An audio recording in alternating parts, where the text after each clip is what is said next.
Alright, what is up, you guys? I'm here with the WrestleMania 35 review, and, I've had some time to think about this. It's about an hour after the show ended. So, I really think this is going to be a highly divisive pay-per-view, and I'm kind of in the middle right now. There was a lot that I liked, but there was a lot I didn't like. So, did I enjoy the show? A lot of it, yes. So let's get into this. When it comes to presentation, this was, the stage obviously was nothing special, but, seeing it in action, I feel like it's one of those stages I can kind of just forgive it at this point. I think presentation-wise, it kind of made up for the lazy stage. We had good pyro, the ring canopy looked pretty cool. MetLife Stadium was just beautiful. The lighting was great. So I think that kind of made up for it. And when it comes to the matches, I'm going to try to get through this really quick. We had 16 matches here. So, I don't want to, go too long. So I'm going to try to speed through this. I'm going to do my normal star rating and then an overall letter grade.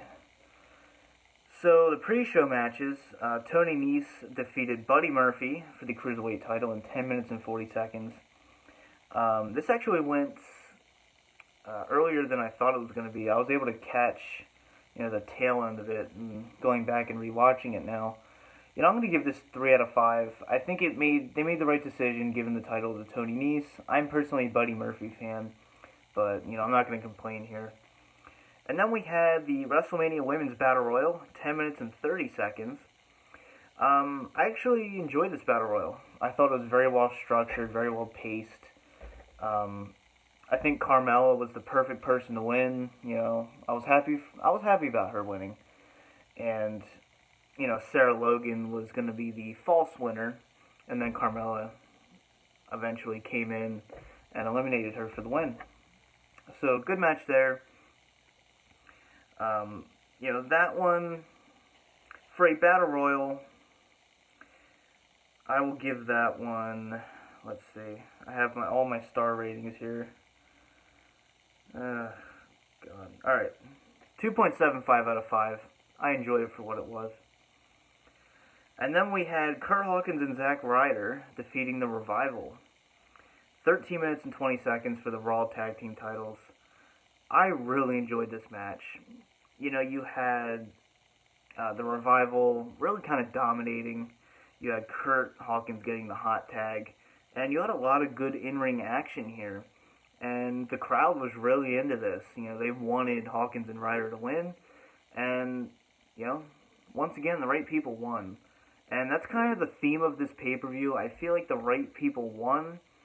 It's just, there's some parts where I'm like, did they really win how they should have? But this was a great tag match. I highly enjoyed it. Very entertaining.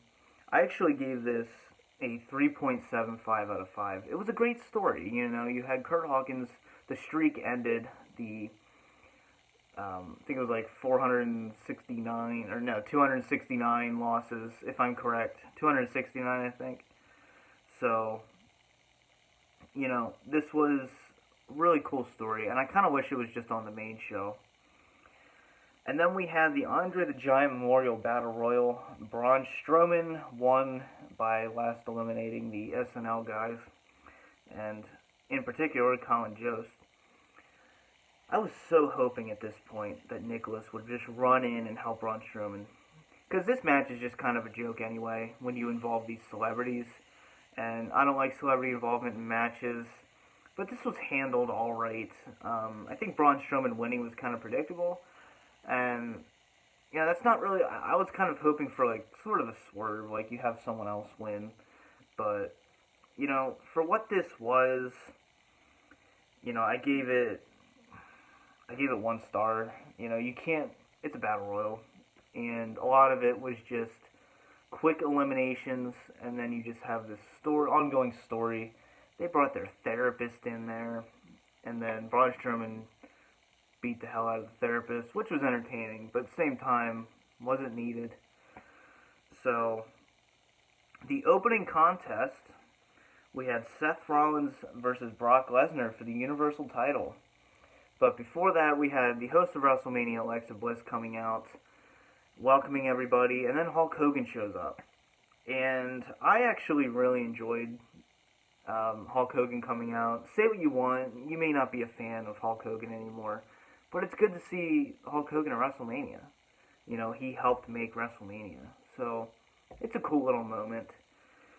And then we had Paul Heyman come out and basically say, oh, if Brock's not the main event, then we're going to go first. And, you know, a good portion of this segment, if you want to call it, was Brock Lesnar just beating the hell out of Seth Rollins. He was throwing him over the announce table a few times and, you know, just basically beating the shit out of him. And then when the match finally starts, Seth Rollins gets hit to the balls, and then I think it was 3 curb stomps, and that's it. This match went 2 minutes and 30 seconds, and, you know, this is another one. It's kind of hard to rate because it was so short.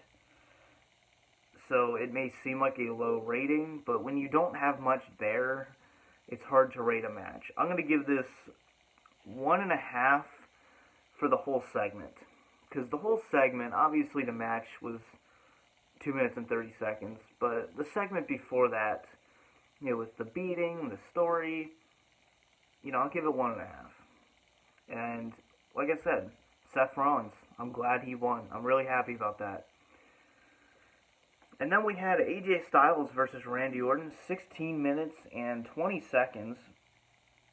You know, I really enjoyed this match. You had, you know, great kind of in-ring psychology and very slow build. And, you know, this match did go 16 minutes and 20 seconds. I actually felt like it needed maybe a little bit more time, maybe like 3 or 4 minutes, but the crowd was really kind of getting into it near the end. We had a really beautiful RKO out of nowhere to AJ Styles, which was great. And you had a phenomenal forearm to the outside to Randy Orton, so that was also a good, you know, cool little spot there. And AJ Styles got the win. You know, it was kind of your average WrestleMania one-on-one match, but I highly enjoyed this. I gave it 3.5 stars. I think it could have done better with more time, but 3.5 ain't bad. I actually really enjoyed this. And then next up we have the Usos versus Aleister Black and Ricochet, Rusev and Nakamura, and The Bar, Fatal 4-Way Tag Team match for the SmackDown Tag Titles. Another very enjoyable match, and, you know, I normally don't like these Fatal 4-Way Tag matches, but I really enjoyed this. A lot of action.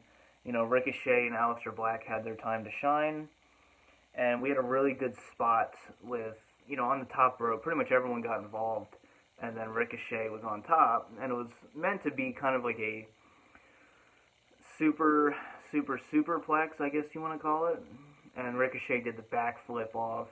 You know, he looked great, and he didn't have as many, like, spots as he usually would, Ricochet, but, you know, Nakamura looked good. You know, everyone had their time to shine here. The Usos looked great. No one in this match didn't have their time to shine. So that's huge praise for an 8 people in the ring at once. So, you know, I gave this 3.5 stars. I enjoyed this match a lot.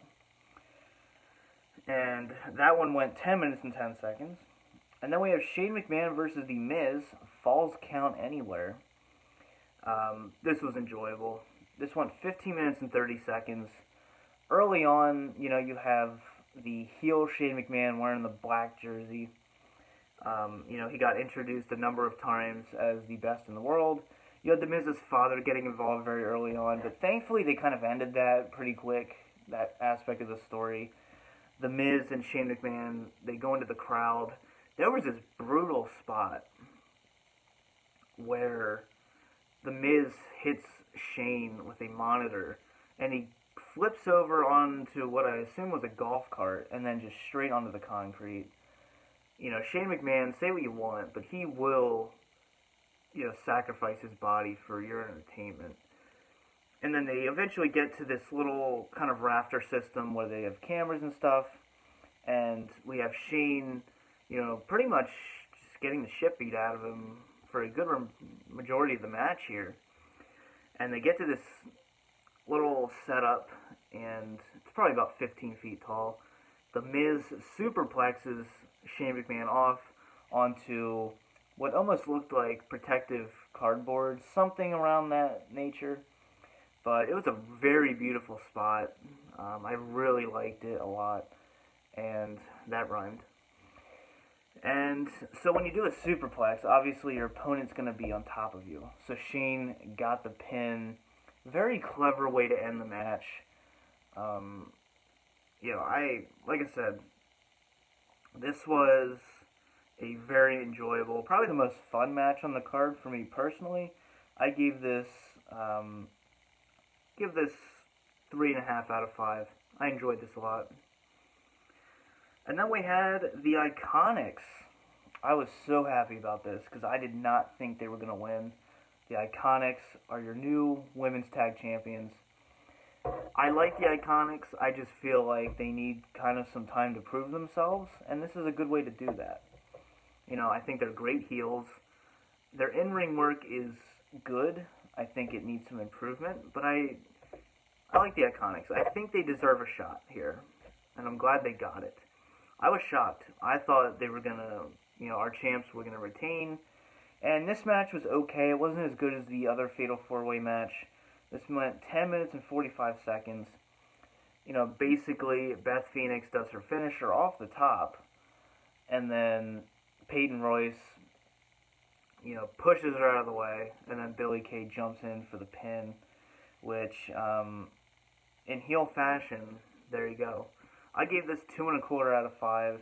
It's a decent match, just kind of average, what you would expect. Next up, we had Kofi Kingston with the New Day versus Daniel Bryan with Eric Rowan for the WWE Championship. This was not as overbooked as I thought it was going to be. I thought there was going to be a bunch of interference. No, this was straight up wrestling at its finest. The crowd was... I have to put this in perspective. The crowd was so loud for this that you would have thought it was a closed stadium, because this is open air stadium, so you're not going to get the actual volume of the crowd, and they were just so into this. This tired the whole crowd out by the end of this match. But I feel like the pacing of this was really good until the end. We had a bunch of near falls at the end, and then we had a really close near fall with the running knee to Kofi. And I feel like they kind of slowed down a little too much there, where they kind of lost the momentum, but then they gained it back by Kofi winning. We got the Trouble in Paradise, and, we got the win. We didn't have too much interference. The New Day did get involved a little bit. We had them taking out Eric Rowan, performing their finishers and all that. But this was a very exciting match. This crowd, I wish I could have been a part of the crowd just for this match, because it was just amazing. Like, this was, it's one of those magical WrestleMania moments. So Kofi wins the title. They unveil the original title belt. Looks very slick and clean. And then, I'm assuming it was Kofi's kids that came in. They celebrated with him. They had new t-shirts and everything. So, I get you want the happy ending here. So, that's what we got, the happy Kofi Kingston ending. I think I know a way that they're going to try to screw him out of the title, but we'll see. The date on the contract was the wrong date when they signed it, so I don't know if that was just a typo or if that's going to be like a little Easter egg for the future of the storyline. We'll see. Next we had Samoa Joe defeating Rey Mysterio, 1 minute. We had a 619, and then Joe basically caught him after Rey Mysterio goes on the top rope and chokes him out, basically. and the ref just lifts his arm up once, down. Still your U.S. champion, Samoa Joe. I was disappointed by this. I wanted this to be at least an 8-minute match. But, yeah, star rating for this, I can really only give it a half a star. And the Kofi Kingston match, I forgot to rate. I gave that one a 4 out of 5. So, yeah, this was kind of disappointing, the U.S. title match. And then we had Roman Reigns versus Drew McIntyre, singles match, 10 minutes and 10 seconds. This was about as average as you're going to get for a singles match. To me, this is where the card just started to, I don't want to necessarily say go downhill, but this match, no one was into this. A lot more people were booing Roman than I thought they would. I don't know if it's because it's the smart crowd, or they were just tired and didn't want to see this match. Drew McIntyre looked strong, but at the same time, it was your basic Roman match. He gets beat on, comes back, gets the win. You know, he hits a Superman punch, gets the spear, gets the pin. Unfortunately, I gave this match 1.25 out of 5. It's just, you know, you look in the crowd, a lot of people were going to the bathroom, they were getting up, going getting snacks and stuff. And for me, it was hard to pay attention to this match. And I really think, I don't know, I felt like Drew McIntyre should have won, but obviously we all kind of knew he wasn't going to. And it's not like they made McIntyre look bad. I just feel like they should have done a double finish or something, where you don't have a decisive winner, so neither person is hurt. Roman can take a loss, but it's his first singles match in 6 months. He's not going to take a loss here. I just feel like Drew should have, it would have helped him to go over here. And Drew looked good. You know, he was good as he always is. So next we had Triple H versus Batista in a no-holds-barred match. 24 minutes and 45 seconds. It's good to see Batista's entrance again at WrestleMania. He fell going into the ring, so that was interesting. And then we had Triple H come out with a Mad Max tribute, and, you know, I really like how they got right into this. No holds barred, man. And, of course, we had Triple H's career on the line. For some reason, at MetLife Stadium, his career is always on the line. You know, the toolbox came out, which is really cool because that, obviously, they have a lot of history with the toolbox in their rivalry, so that was cool. And basically, Triple H, you know, he got pliers, he yanked the nose ring out of Batista's nose. I don't know if he actually did, or if Batista just loosened it for him, but there was a little bit of blood out of the nose ring, so, yeah. And then we had a bunch of table spots. You had the steel steps on top of the table, and Batista was going to go for the power bomb, or the Batista bomb. You know, got flipped over onto the table, and then finally Triple H basically tackled him into a table, the announce table, which finally broke. And, you know, this ended with Ric Flair handing Triple H a sledgehammer, you know, hitting Batista in the head with it, getting the pedigree, 1, 2, 3. Him and Ric Flair walk out with the victory. And, so yeah, this was actually better than I thought it was going to be. I enjoyed this for what it was. You know, obviously it's not going to be a masterpiece of a match, but, you know, I gave this a 2.25, so 2.25 out of 5, which isn't bad. It's about average. You know, I didn't know how Batista was going to look, but Batista actually looked pretty damn good in this match, so credit to him.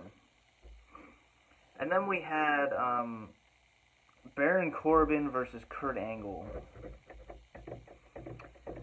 This is kind of where it killed it for me, and the crowd was so disappointed. You saw the camera shots in the crowd, but they were doing this on purpose. They want you to hate Baron Corbin.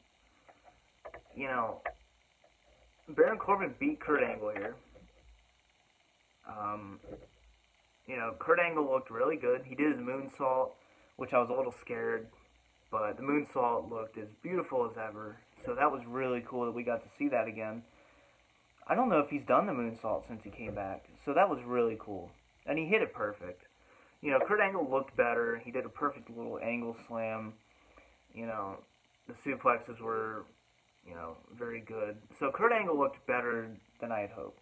Better than I thought he was going to. So that's a big plus here. This went 6 minutes and 5 seconds.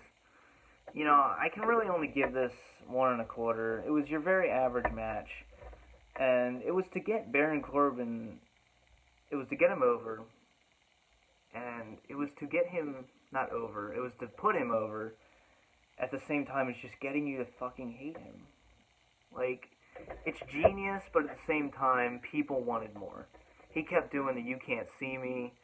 He was just absolutely working that crowd.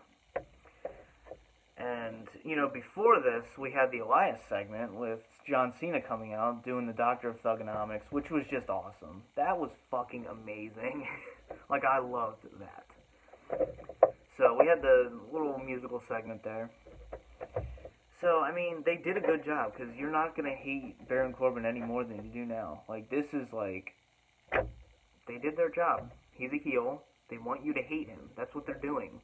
But at the same time, it's frustrating because it just didn't feel like a retirement match for Kurt Angle. They did a nice pyro for Kurt Angle.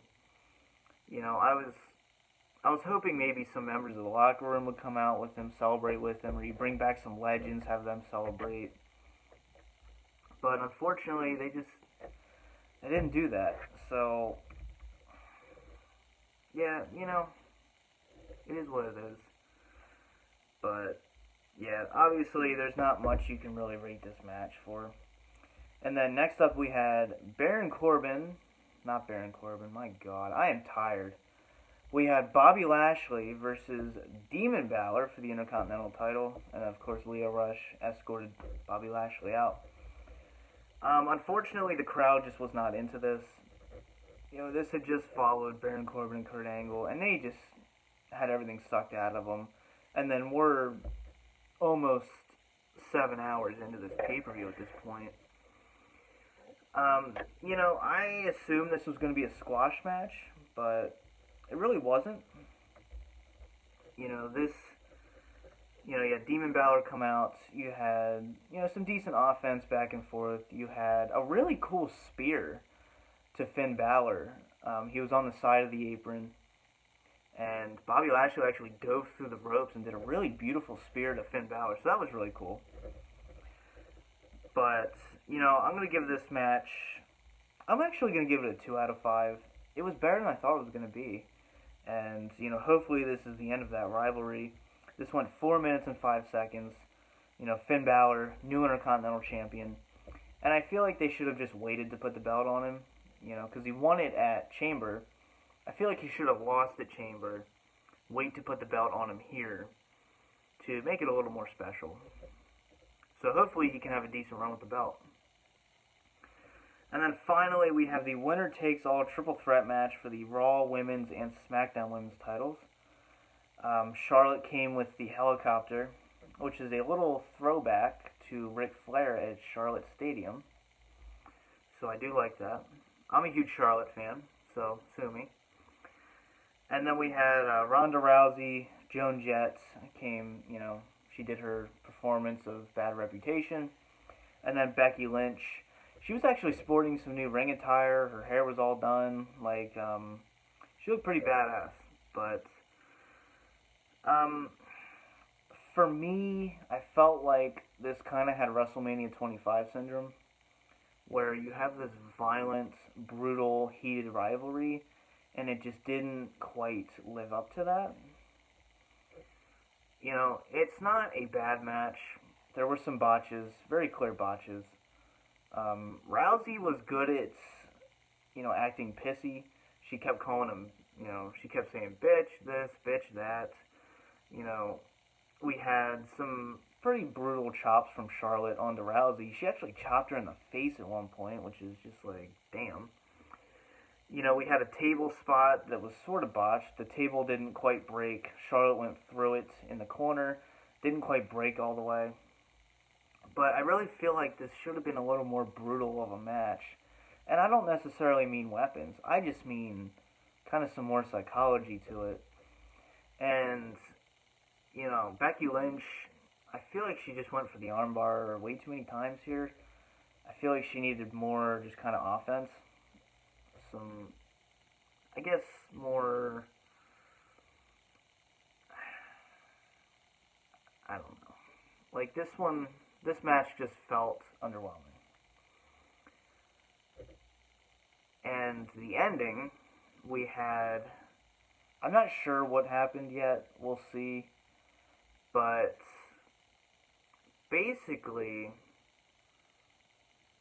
Ronda was going for the Piper's Pit, and we had some kind of roll-up from Becky, not necessarily a roll-up, she turned her body.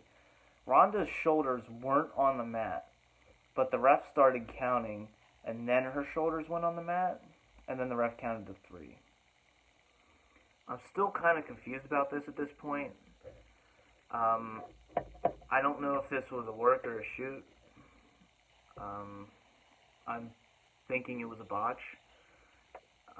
Ronda sort of reacted pretty bad to it. Not like bad, but she seemed a little surprised. And then Becky Lynch won the title here. So, like I said, this is just kind of confusing at the moment, but we'll see what happens, what the fallout is. I'm sure they'll use this in storyline, but the ending was just kind of pretty messed up. This wasn't a terrible match by any means, but it just was underwhelming and just not what I expected from the first ever Triple Threat Women's main event at WrestleMania, especially with the rivalry that we had going into this. It just wasn't quite what we needed. And it wasn't quite as satisfying as I had hoped. And like I said, I feel like Becky Lynch should have had a more wide-ranged moveset here. It just felt like she would punch, armbar. And if you're putting her over, I feel like you need to make her look a little stronger. But at the same time, it begs the question, was she actually supposed to win? I think she was, but like I said, the ending was kind of screwed up. Overall letter grade for this pay-per-view, I'm going to give this a C+. This is going to be a very divided pay-per-view. I know people, I was looking through Twitter and YouTube. There's a lot more people that love this pay-per-view, but then there's also some people that really hated it. I'm in the middle. I didn't hate this. It had some very strong moments. The booking was pretty spot on. Like, we had all the winners I wanted, and just a lot of feel-good moments. But I think we really have to take a second here. This was the first WrestleMania since 2000 that we did not get The Undertaker. That's surprising. Like, that's actually really surprising. And it kind of sucks. Like, I wanted The Undertaker, but it's hard to have a WrestleMania without Undertaker, especially for the first time in 19 years. But definitely let me know all of your thoughts down below, what your letter grade would be, your match ratings. Overall, I enjoyed a lot of it, but at the same time, I did have a lot of problems with it. So C+ for me. Let me know your thoughts down below. For now, this has been the DVD Freak. Peace out.